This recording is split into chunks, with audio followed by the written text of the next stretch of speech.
Every high performer you admire has a system. What nobody tells you is that most of them are also running a second system, one they never built, never chose, and one that is quietly dismantling everything the first one tries to build. Why everything you know about performance is a beautiful lie. There is a story the productivity industry has been selling for decades, and it goes something like this. The person who works the hardest wins. The one who wakes up earliest, who fills every hour with output, who treats rest as a competitor to success, that person dominates. It is a compelling story. It is also one of the most dangerous ideas circulating inside the minds of ambitious people today.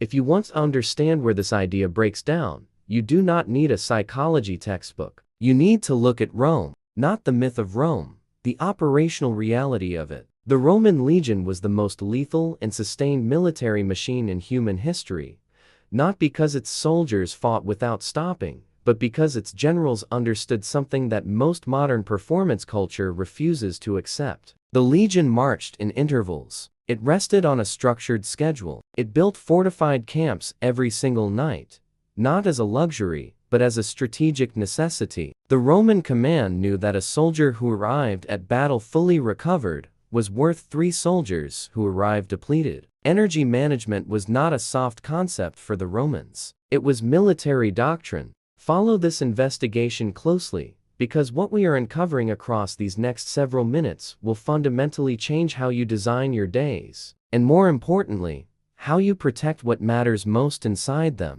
Now here is the collision between that ancient intelligence and the modern moment.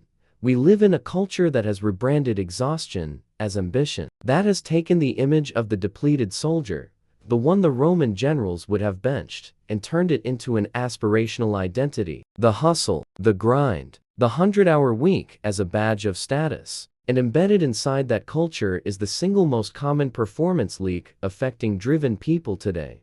The belief that volume of effort is a reliable proxy for quality of output. It is not. It never was. And the evidence against it is not new. It is thousands of years old and hiding in plain sight. The question you need to sit with right now is not how hard you are working. It is whether the system you have built to succeed is the same system that is quietly making success harder to reach. Because for most high performers, the answer to that question is the one thing they were never trained to see, and the mechanism behind it is more precise and more fixable than you might expect. What the invisible force is actually called. Here is what most performance content will never tell you, because it does not fit neatly into a morning routine checklist or a 5-step framework. The primary enemy of high performance is not laziness. It is cognitive overhead. Cognitive overhead is the sum total of all mental processing your brain is running that is not directly connected to the task in front of you. Unresolved decisions sitting in the background. Open loops. Projects started but not closed. Conversations avoided. Commitments made without a clear completion point. Every single one of these items is consuming processing power from the same finite neural system you depend on to think clearly, make precise decisions, and execute at the level you are capable of. Think of it this way. Your prefrontal cortex, the executive center of your brain, the part responsible for strategic thinking, creativity, impulse control, and focused attention, operates like a high-performance processor with a fixed thermal limit. Push past that limit and the system does not crash dramatically. It throttles. It quietly reduces processing speed. It starts taking shortcuts, defaulting to reactive thinking, gravitating toward low-effort decisions. And it does all of this without sending you an alert. What belief about your own productivity did this just challenge? Drop it in the comments, because the most interesting answers usually come from people who thought they had this figured out. Now here is where it becomes historically fascinating. In the early 17th century, Miyamoto Musashi, arguably the most analytically precise strategic mind in the history of Japanese martial culture, wrote something in the Book of Five Rings that reads less like philosophy and more like a cognitive performance manual. He wrote that the warrior's greatest weapon was not the sword. It was the absence of distraction, not the suppression of distraction, but its structural elimination. Musashi understood that the mind operating under cognitive load was a mind operating at reduced capacity, regardless of physical skill or tactical knowledge. What Musashi was describing, 3 centuries before neuroscience had the language for it, was the phenomenon researchers now call decision fatigue, the cumulative degradation of executive function that results from sustained cognitive demand without adequate recovery. Every decision you make, no matter how small, draws from the same finite daily budget of mental energy. By the time the decisions that actually matter arrive, most people are already operating on reserve power. The like on this video is a direct signal to the algorithm that this kind of thinking deserves a wider audience. People who want depth, not just motivation. If this is landing for you, that one action reaches more of them. The Roman legion had a name for the general who understood this. They called him effective. The one who did not, who burned his forces before the decisive engagement, they called him a cautionary tale. The question is which category your current routine is building toward. How the elite actually operationalize this. Stanford University, 2012. A research team sets out to answer a question that sounds almost too simple to be worth studying.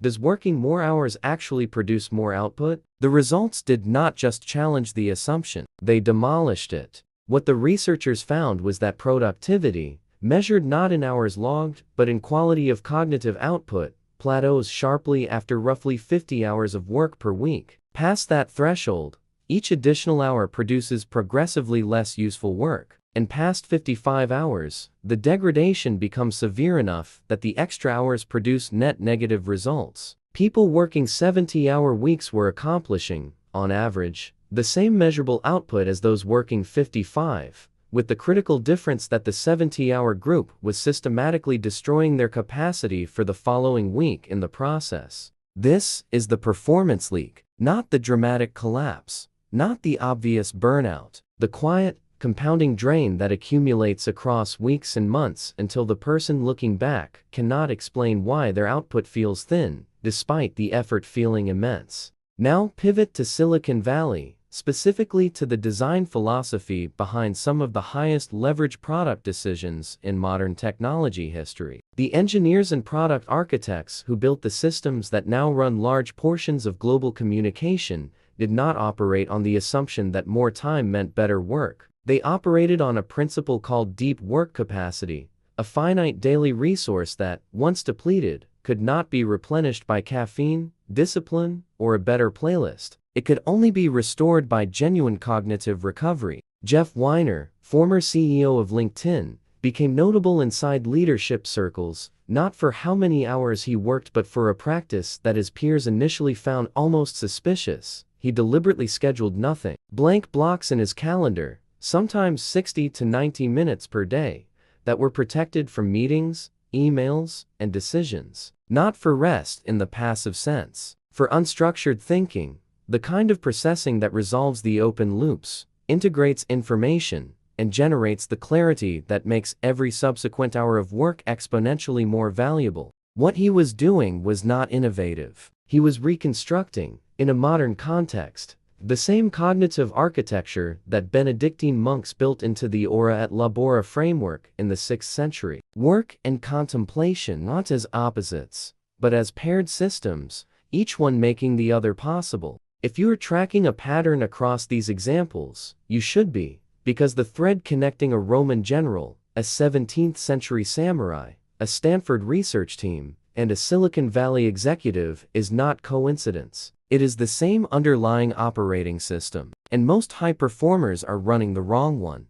The emotional pivot. Stop for a moment. Not metaphorically, actually pause and answer this honestly. When was the last time you made a decision you were genuinely proud of? A sharp, clear, precise decision? After a full day of meetings, emails, and context switching? Not a decision you justified well after the fact. A decision that felt clean the moment you made it, where you knew you had seen the full picture and chosen the right path. For most people reading this, that memory is harder to access than it should be. And that difficulty is not a character flaw. It is a system failure. It is the predictable output of a cognitive architecture that was never designed for the demands being placed on it. Here is the uncomfortable truth that sits at the center of this entire investigation. The people around you who appear to operate with effortless clarity, who make decisions that hold up under pressure, who maintain strategic focus while everything around them accelerates, they are not smarter than you. They are not more disciplined than you in the way that word is usually meant. They have simply, at some point, diagnosed the leak. They found the place where their energy was draining out, and they closed it. Not with more effort, but with better architecture. Ulysses Grant was not the most gifted military mind of his era. He said so himself. What he had was the ability to identify the one decision that mattered in a field of 100 decisions that felt urgent, and to preserve enough cognitive capacity to make that decision well. His peers were exhausted by complexity. Grant navigated through it because he had learned to stop feeding it. The version of you that is capable of your best work is not the version running on 6 hours of sleep after a 12-hour day. It is the version that arrives at the critical moment with full cognitive resources available. The version that can see clearly, respond precisely, and resist the reactive impulse that depletes everything it touches. High performance is not a distance you run. It is a state you enter, protect, and exit intentionally, so that you can enter it again with the same quality the next time it matters. The question that should be sitting uncomfortably in your chest right now is not whether this applies to you. The question is how long you are willing to let the leak continue before you decide to fix it.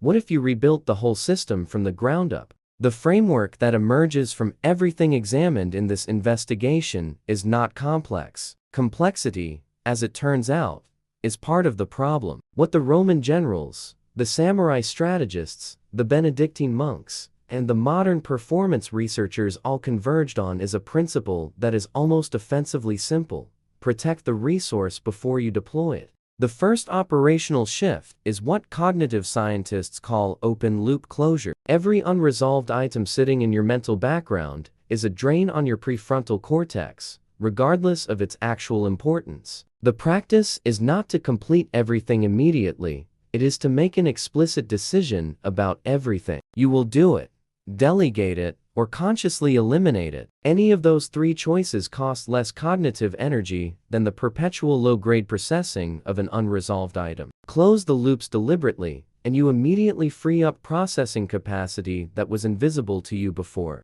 The second shift is the identification and active protection of your peak cognitive windows. Research consistently shows that deep cognitive capacity, the ability to generate original thinking, make precise decisions, and sustain focused attention, is available in windows of roughly 90 to 120 minutes before the system requires recovery. Most people schedule their most important work into the margins of their day and fill their peak windows with meetings, emails, and administrative decisions. The inversion of that pattern is one of the highest leverage changes available to any high performer, and it costs nothing to implement. The third shift is the reintegration of what the monks called contemplation and what modern neuroscience calls default mode network activation, and structured time where the brain consolidates, connects, and recovers. Not passive rest, active restoration. The insights that change the direction of a career rarely arrive inside a meeting. They arrive in the space between efforts, when the system is finally given permission to process everything it has absorbed.